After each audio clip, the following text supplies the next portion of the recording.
Hi there YouTube, this is Clormo from Clormo Industries Music Group with part 5C of my Logic Pro X tutorial series, and this part is titled UltraBeat Basics for Drums.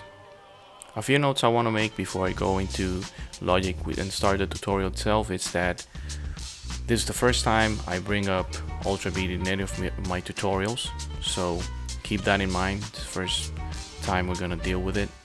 And UltraBeat is in essence a step sequencer. That means that the instrument itself has a grid, a numbered grid, and then depending on which number you're pressing in that grid is gonna tell the instrument what sound to go off.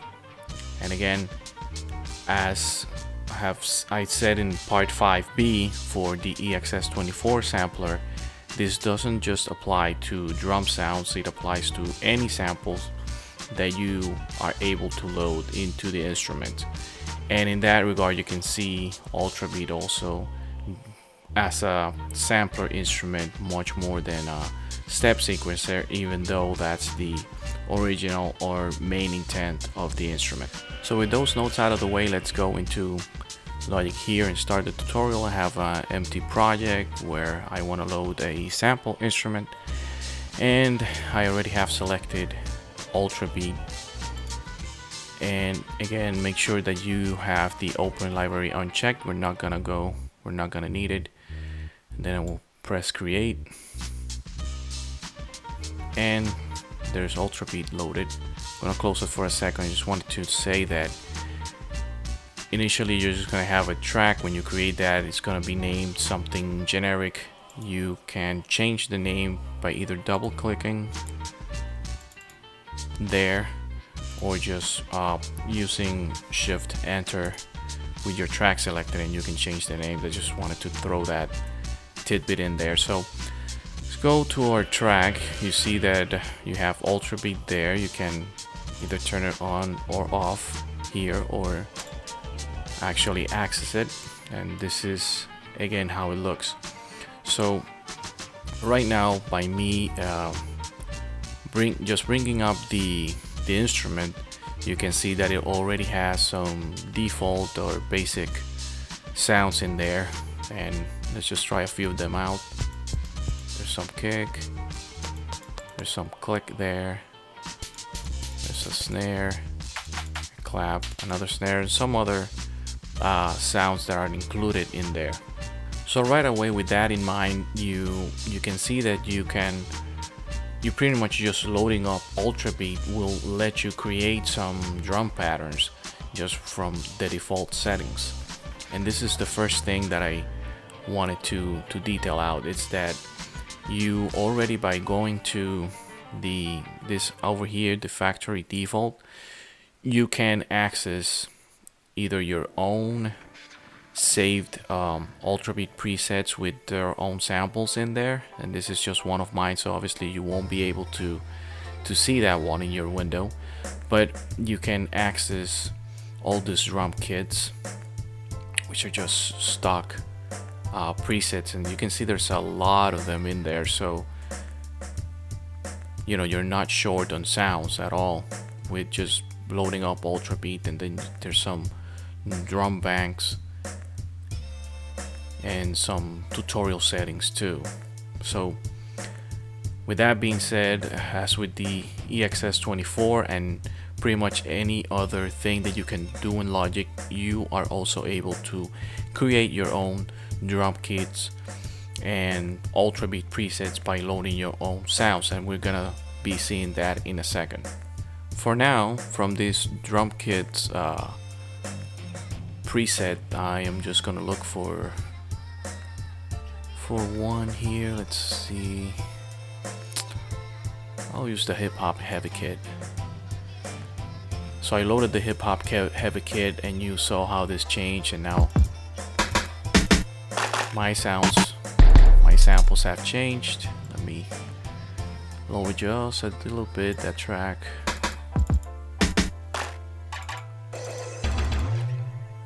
Before going into laying some drums, right now this Hip Hop Heavy kit is showing me this window where I have Similar to the EXS24, some settings where I can alter the pitch and fine-tune the different samples that are in each of these memory banks here, right? So for example, the kick is showing me that it's composed of this sample called Hip Hop KT4 kick 1.aif, and that's the waveform of it. And then these buttons here just show that this is what's active for that sample and the different settings that apply to it. I am not gonna cover each and every one of these as with the EXS24 sample in part 5B, because I intend to do that in a separate video that talks only about UltraBeat. For now, again, we just want to focus on how to use it to lay our drums. So all of these settings apply to that kick. If I go to this rim shot, you see how the settings change. For my snare, you see how the settings change, and so on and so forth. So that's the default window of UltraBeat allows you to see that right away. Now let me go right away and start with what we have, right? And I'm gonna turn on the sequence, and this button here just turns it on. And right now you see that I have some numbers pressed, like when I define what a step sequence is. Based on this, I already have some of the kick sounds in this example are already turned on. Let's see what else is turned on. We have the snare with some of the numbers pressed. My closed hat. Let's see, let's explore, let's see if there's something else that's active from that pattern.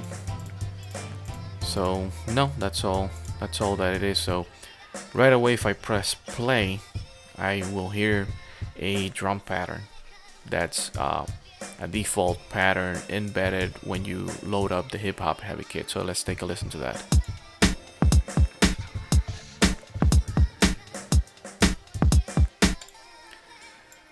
And it's playing obviously that 120 BPM. If I change that to, let's say, 95. Let's take a listen.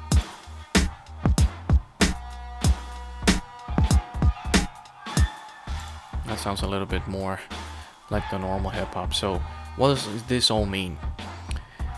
The preset itself already has a pattern that was loaded, and when you go down here, you see this pattern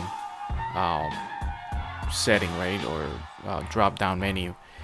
It already has one, right, which is number 1, and it's telling me that in its name, right, it shows its name and what key it starts, and it means that it has those there. So what you first want to do is to build your own drum kit or drum sounds that you're going to use for your pattern. Is look for an empty one. So down here, number 16 is not sequenced, so let's bring that up.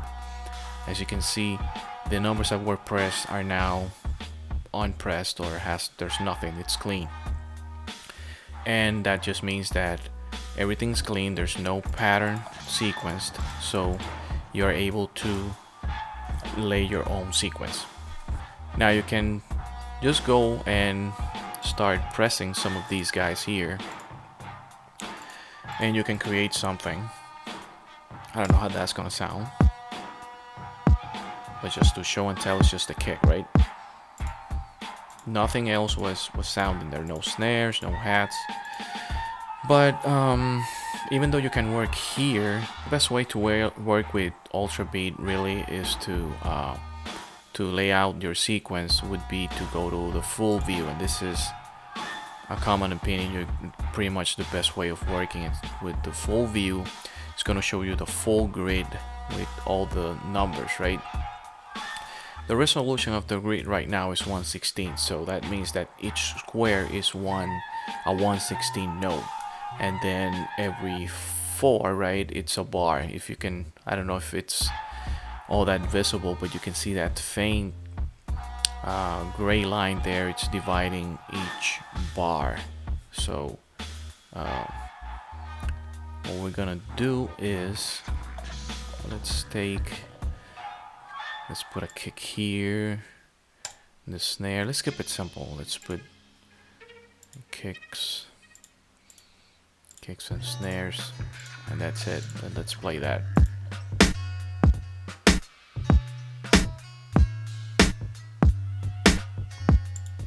Pretty simple, right? Nothing special. Let's go and put some closed hats here.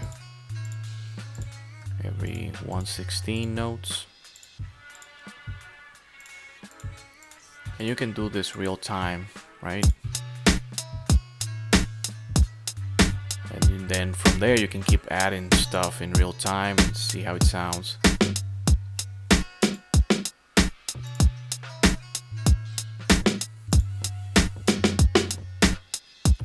And you can go crazy, right, with all of this. So that's just a basic way of sequencing. It's just all I did was just sequence a drum pattern. You can clearly see what advantages it has over just playing live drums from a sampler. It really helps you plan out what your drum sequence is gonna be in an easier manner. It may be more efficient for your style. I'm not saying it's just the best just because it's a step sequencer, but you're gonna find it may be more efficient to do that. So I'm just gonna eliminate all of that. I'm just gonna stay with my kick and my snare and my hats. So before I do that, one thing I wanted to mention, you don't really need to just press one by one. You can either drag and it will fill out everything, and then if you do it backwards, it's just gonna eliminate everything. So I'm eliminating all those sounds that I don't want, and I'm gonna keep my hat, my kick, and my snare. Now, one thing before we take this outside of the sequencer of the UltraBeat, this simple pattern, I use this closed hat, right? And there's a little knob here that's named swing. And if you're not familiar with the concept of swing, please research it in Google, because don't wait for me to go into the separate UltraBeat video to explain it. I'm not gonna explain it in detail here. But that really all it's gonna do is this. I'm just gonna play. I'm gonna eliminate the kick and the snare just so you have a better idea. I'm gonna start playing that.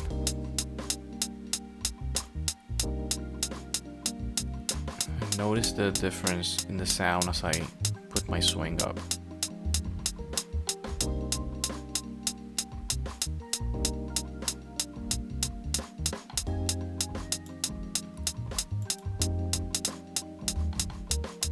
For that I really need to put more hats there because they were all separated by 1/16 notes.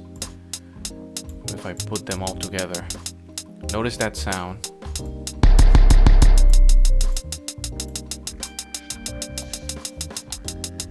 And now listen as I put the swing.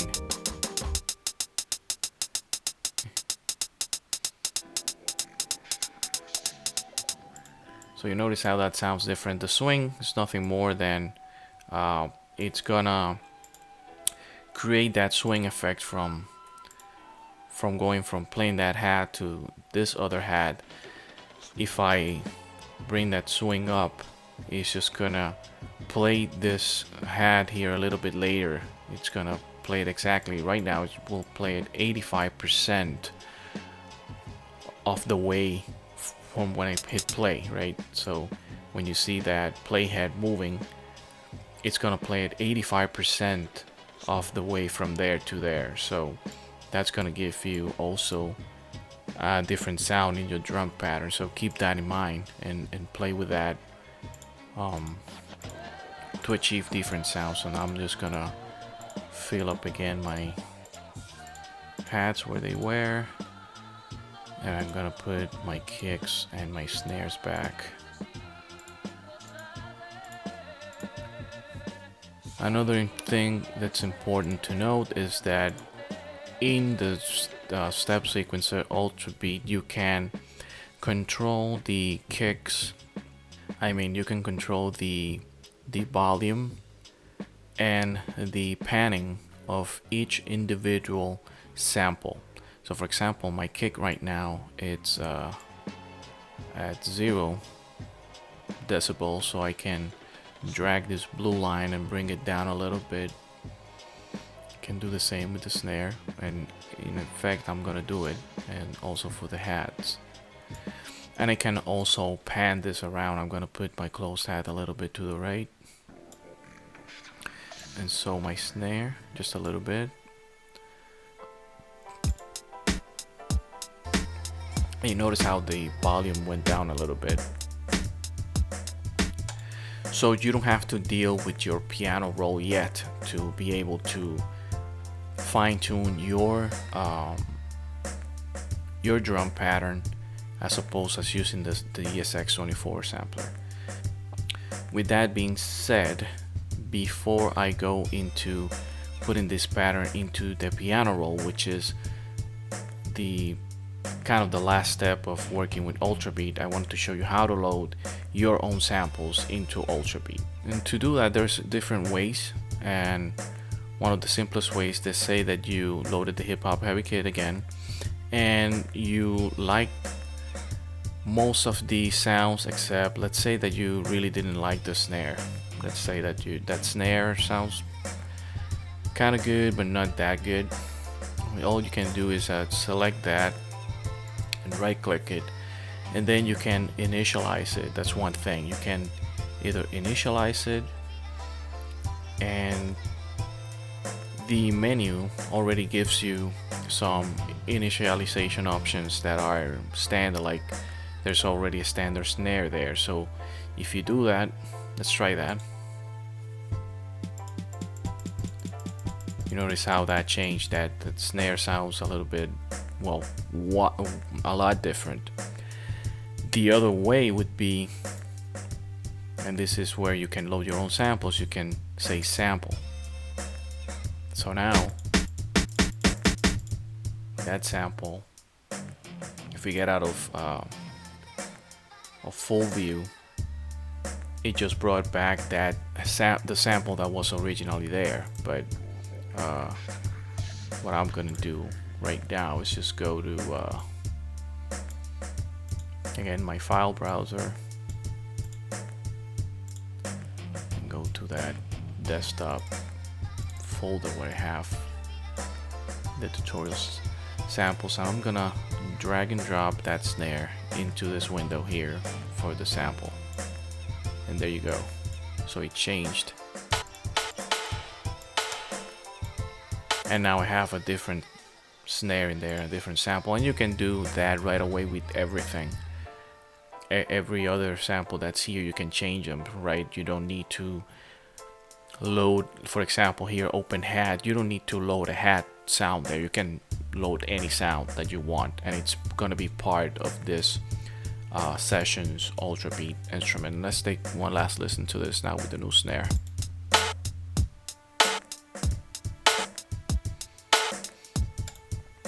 Pretty simple, right? So now let's take this this pattern and put it in the piano roll. So for that, I already had my sequencer on all this time, and you can play it, right? And sorry, I think that undo made it go back, but anyway, first thing you need to do is make sure that you turn off the sequencer itself, and I'm gonna hide the browser.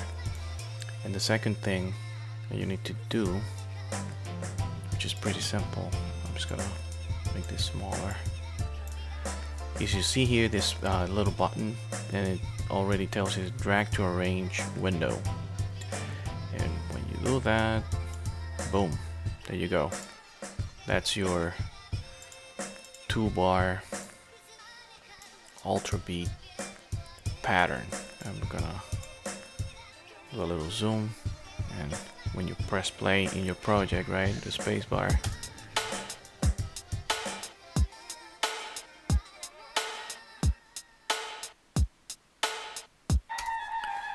and from here, if you refer back to part 5b, I can separate this by MIDI note pitch and create different tracks, and from there I can rearrange and have everything under separate track. I can add more UltraBeat, duplicate this UltraBeat, and just make sure that I separate my kicks from my snares and my hats, and you can pretty much work with a similar approach as I explained part 5b, making the EQ, putting effects, panning. You can further pan here, although you already have those covered here in your UltraBeat settings. And last but not least, you can obviously export that into Apple Loops. Now, one last thing that I wanted to try here before I close out the tutorial is that I showed you in part 5b that you can have your different tracks and then bounce them and export into the Apple Loop library. That's one way of doing it, but you really don't need to separate everything here in UltraBeat, because your controls let you work inside UltraBeat to control the panning and the volume separately of each sample. So right now that's already taken into account here. So you can also export a MIDI drum pattern and drum sequence into outside and make it an Apple Loop and add it to the library. It's just the same thing. Right click, export, add to loop library, and then you will do the same sequence that we did in part 5a and make it an Apple Loop drum loop, and you can add that. It's gonna add it to your library, and you can make it a favorite and have it for later use. With that, I'm gonna be closing out the video. As with every other video, please make sure to subscribe to my channel so you keep track of the tutorial series. And again, we're getting closer to the end of the tutorial series, and in the very last video I'm just gonna tie everything up that has been done in separate videos, I should say, and create a sample beat from scratch. And I will do some things there that's gonna pretty sure be a very long video, but make sure that you subscribe so you know when that drops too. Also, thank you for following and subscribing, to those that have done so far, and for watching my videos. Make sure that you like, comment, and share this video. Drop any questions in the comment section, or you can drop me an email, clormoindustries@gmail.com. And last but not least, make sure to follow me in social media, in Facebook, Twitter, SoundCloud, Instagram, and my webpage, www.clormoindustries.com. So see you in part number 6. Thanks for watching. Peace out, YouTube.